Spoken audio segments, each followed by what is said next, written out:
সংগঠন ইসলামী যুব আন্দোলন বাংলাদেশের কেন্দ্রীয় সেক্রেটারি জেনারেল যুব নেতা মুফতি মনসুর আহমদ সাকি, যুব নেতা মুফতি মনসুর আহমদ সাকি। আলহামদুলিল্লাহ, আজকের এই জাতীয় ভাষা সম্মেলনের উপস্থিত ওলামা একরাম, আমার সঙ্গে বিভিন্ন অঞ্চল থেকে আগত অতিথি জনতা সকলকে ইসলামী যুব আন্দোলন বাংলাদেশ কেন্দ্রীয় কমিটির পক্ষ থেকে আন্তরিক শুভেচ্ছা জানাচ্ছি। প্রিয় উপস্থিতি, স্বাধীনতার 53 বছর আমরা অতিক্রম করলো। স্বাধীনতার সেই সুফল আমরা আজও বাংলার মানুষ আজও ভোগ করতে পারিনি। স্বাধীনতার সুফল আজও বাংলার মানুষ পায়নি।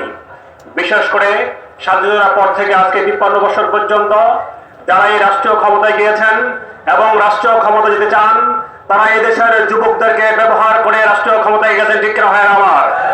কিন্তু আমরা আজকে 53 বছর পরে এসে দেখছি এদেশের যুবকের একটি বড় সংখ্যক যুবকের সংখ্যা আছে যারা আজকাল শিক্ষিত বেকার হয়ে পড়ে আছে, ঠিক না হয় আমার? অর্থাৎ আজকে যারা এই রাষ্ট্রীয় ক্ষমতায় আসছেন, যুবকদের হাতে টেন্ডার তুলে দিয়েছেন, অস্ত্র তুলে দিয়েছেন, মাদক তুলে দিয়েছেন, সন্ত্রাসী প্রভাবিত করেছেন, কিন্তু যুবকদের ভাগ্য পরিবর্তনে কেউ কাজ করেনি। অতএব প্রমাণিত হয়েছে যারা এই রাষ্ট্রীয় ক্ষমতায় এসেছে তারা যুবকের অধিকার প্রতিষ্ঠা করতে তারা ব্যর্থ হয়েছে।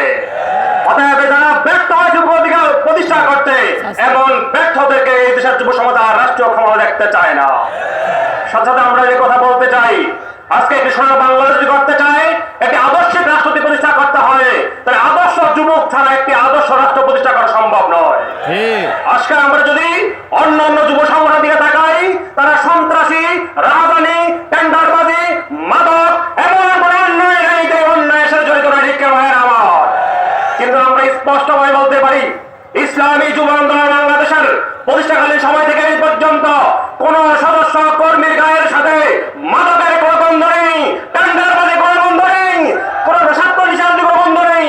অতএব দেশের যুবকদেরকে আত্মশুদ্ধি করার মাধ্যমে, দেশের যুবকদেরকে পরিশুদ্ধি করার মাধ্যমে, এই নার্সিং সেন্টারের মাধ্যমে একটি আদর্শ যুবক হিসাবে সমাজকে উপহার দেওয়ার চেষ্টা করছে যুব আন্দোলন।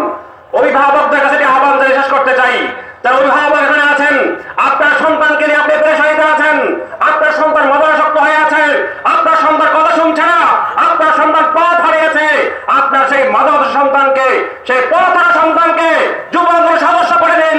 যুব আন্দোলন দায়িত্ব দিচ্ছি, আপনার সন্তানকে একজন আদর্শ সন্তান হিসাবে এই জাতির সামনে আমরা উপস্থাপন করবো।